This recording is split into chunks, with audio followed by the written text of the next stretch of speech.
Hey everybody, I am down in my basement today. I'm going to be mixing up some of the stuff that I use to start my seeds in.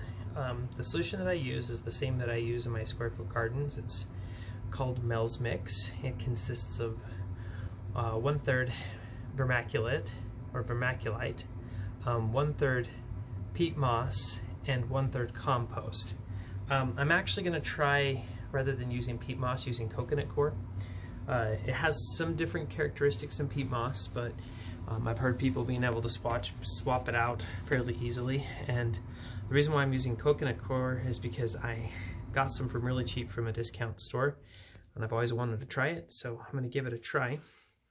And for my compost, I'm actually going to be using some of the worm castings that I cleaned out earlier this fall for my worm bin. So I'm going to go ahead and get started and show the tools and the things that I use to help mix this up. So I went around town trying to find a big bag of this vermiculite. It's usually a lot cheaper in the big bags, but none of the garden stores had it in quite ready. So I found the smaller bag at an Ace Hardware. It turns out that this smaller bag just happens to be 8 quarts. So in order to get my 1/3 mix, I needed 8 quarts of compost and 8 quarts of the coconut coir. Normally when you buy the coconut coir, it comes in a big thing like this. I got this, as I said, at a discount store for what I deemed to be a pretty good price. But I've been using up a smaller bag like this that I've gotten. I use this in the worm bin, and to chop that into smaller pieces, I actually found it easier to use a hatchet. I took some out of there and I put it in this bucket and added the water like it describes on the package. As you can see, it becomes very, very light and nice and easy to work with. Now,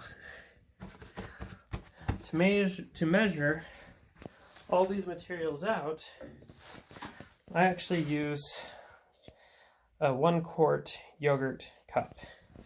It seems to be the easiest to use, and I can recycle it. So I've already scooped into this bin right here some of the worm castings that I cleaned out this fall. I counted out, actually, I think this is a little bit smaller than a quart, so I put about 12 of these in instead of the full, instead of 8. But anyway, this is what I'm going to use for my rough measurement. And for starting the seeds, it isn't so important that you get it mixed perfectly 1 to 1 to 1, but close enough.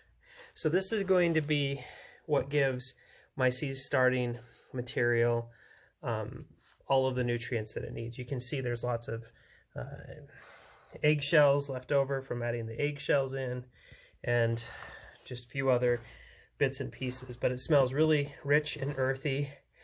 This has just been made by adding food scraps along with some coffee grounds to my worm bin and letting the worms eat it. I even added in a little bit of cow manure to give them just some extra food and to add some extra nitrogen into this. Looking back, that wasn't such a good idea, because one of the things that I noticed is I'm starting to have little seeds sprout in here. So the manure obviously is what I believe brought in the seeds. I found the best way to get them out is to put them into this tote right here. And all I did for the past week is I'd come through and rake it with my hand, and when I'd see germinated seeds, I'd pull them out. Most of them are really small, so I believe they're grass seeds or some other type of wheat seeds. But now what I'm going to do is I'm going to take and add this vermiculite. And normally, like when I'm mixing it for the bed, I'm adding in lots of water, because this vermiculite will actually soak up lots of water. But for the next step, after I finish mixing all these things in, I'm going to be putting them into these trays to start my seeds in. And to be quite honest, When it's drier in that, I'm okay with it because I have to add water back in anyway, and this is going to be wet enough that stuff's not going to go flying anywhere. So I'm going to go ahead and add in this. Maybe I can show how dry this stuff is. Kind of like a powder when it comes out, but not quite. It's fairly dry, pretty shiny.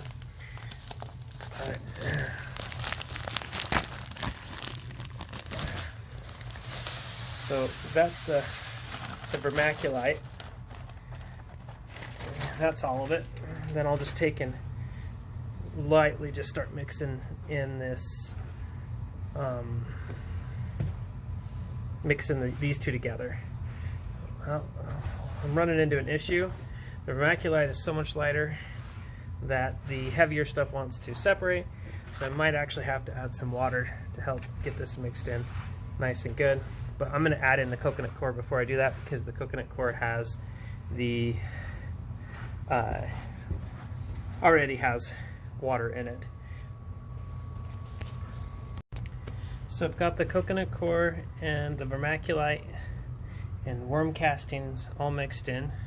To mix it in this thing, I wish I had both my hands free to show what I do, but normally what I just do is I just take, using both hands and kind of turning to the center right here, and just go like this on both sides, kind of having like a trench in front, and I just do that to mix it in, and I just go back and forth a few times till it looks like it's mixed in pretty well. Right now I would say it's really good. I didn't add any more water. It turns out there was enough in the coconut coir to make everything nice and balanced. But the whole point of this mix is it doesn't clump up at all. You can't, even when it's soaking wet, I mean, you might make a little ball and have it somewhat stick together, but within a few minutes of setting it down, it just falls right apart. So you're never going to have hard impacted soil that the seeds can't sprout in, or that the roots can't stretch out and go through. The vermiculite is really good at helping retain water, and it will also absorb some of the nutrients and allow the plants to suck it out through their roots. So it doesn't retain it indefinitely. It just kind of allows the nutrients to slowly leach out, rather than getting washed out every time you put water on it. The coconut coir is pH neutral, so it helps make sure that the soil isn't too high in acid or too high in pH, to allow the seeds to germinate better and to allow the plants to thrive a little bit better. It helps and acts as a filler, so you don't have to have too much of all of them. But overall, when you're done, it's a really awesome soil to just grow straight in. This is what I grow in my square foot gardens, and it really works really great to start seeds in. I'm going to show the pots that I like to use to start seeds next, so I'm going to go get those. So I believe I've shown these in past videos. These are coconut coir pots. I really like these over the paper ones or the plastic ones, because these will eventually break down, and they're porous, so the roots can actually grow right through them. You can see the light shining through right there. So the roots will actually grow out, and then I'll just plant these pots directly in the ground. And they'll break down, feeding the plants, as well as worms really love these. Like, I swear, every time I go to pull plants out of my garden to put into the compost bin, worms are just eating what's left of these pots right up. So I really like these trays. I don't know where to find them. I can't find them on Amazon. I know where to pick them up locally. We have a store called Intermountain Farmers here locally, and they sold these trays. I bought 3 of them, and I wish I could find a good place to say, hey, you can get them online, or a big box store, but I haven't been able to find them outside of there. But I like these trays because if you notice, they have an individual spot. This allows you to water, basically put water in the tray, and it will go down into here, and it allows the water to move throughout the tray evenly, so they all get an even amount of water, roughly speaking. Sometimes you have to pour some other places, but I've had less issues of plants once the seed gets started of root rotting or dampening off. If you've ever had issues with the dampening off, what it is the plant will start to come up, then you might see it tip over, and the very base, right around the bottom of the root, or right around where the root and the soil meet, has been rotted out. I haven't had issues with that as much after switching to these plants, to these pot holders, and I really like them. They do a great job. And so what I do to fill these is I'll just take one, come out here, sprinkle in some soil, and I like to do it right inside of this container or another container so I don't lose a lot of it transferring in. And I'll just set that in there. Well, we'll start it right here and just continue on till I filled them all up. And then I will take and put water in here till I can feel that all these are damp, and then I'll go and put the seeds in. So that's what I normally do when I start seeds indoors. And so I'm going to go ahead and finish up this tray and do the other three. I'm going to be starting right now. It's February 21st, and or no, the 22nd. Yesterday was the 21st. It's February 22nd. So right now is the time in my climate where I want to start my tomatoes, my brassicas, such as bok choy, broccoli, kale, cabbage, any things in those family. They're the cold weather plants. I should be able to transplant them about the 1st of April out of here, hopefully a little bit earlier. I might set up some more hoop house things just to get them out into my square foot garden earlier. But yeah, I'm going to go ahead and do all of these and get them ready. I'm not going to show and demonstrate what I do to plant them.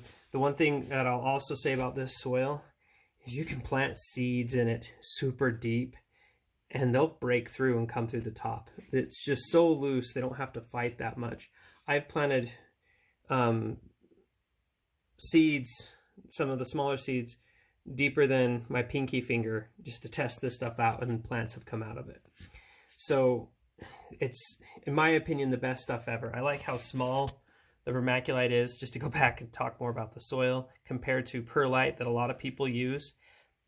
Perlite's fairly big, so it takes up a lot of space. But the other thing is perlite will float on water, and vermiculite doesn't. It's about the same density as the compost and coconut coir, so it stays right in there rather than slowly rising to the top over time. So it's what I highly recommend to use. And I say, if you're about ready to start a new garden or thinking about doing garden, especially if you're doing it in grow beds, look into the square foot garden method. By starting off with brand new soil, you won't have any problems with weeds, though I might have problems with this one because I didn't properly compost the manure before I put it into the worm bin. So I am seeing some little grass-like seeds popping up in the worm castings. The next set of worm castings that are going off in that bin right there, they shouldn't have any seeds problems because I've been very careful of what I put into it. So far that I'm aware of, nothing with seeds got in there. So it is the one issue when you make your own compost. If you don't heat it up properly, you can have issues with seeds. And if you use it in this mix, that's the only part that you're going to get seeds in, weed seeds in. And so if you start off with your grow beds with this type of soil, you're not going to have the weeds because you're not putting in the weed seeds that are around. And especially if you keep it weeded throughout the year, which doesn't take that long, usually about 5 minutes every 2 or 3 weeks. So thank you for watching. I appreciate all those who come back and view again and again. I noticed some of my longer videos don't get as many views as my shorts, but I still like to do it just to document how I'm doing things and to demonstrate to people who may ask me what I would do, or just say, hey, go check out my video. So thank you for those who have subscribed and continue to watch my content, and I will see you in the next video. The next video I hope to show these all planted out in the greenhouse. I'm really excited to start using that, but with this last snowstorm that just dumped on us, I don't know when that's going to be. But thank you again for watching, and please like and subscribe if you're new to this channel. If you find it interesting, share to other people that might be interested. Feel free to put in some comments, some suggestions, tell me what I got wrong. I could always learn more. I love learning more about gardening. I love trying new things, and maybe some of the suggestions I can try in a later video. I hope to do some more of the composting stuff, but anyway, thank you again, and I will see you next time.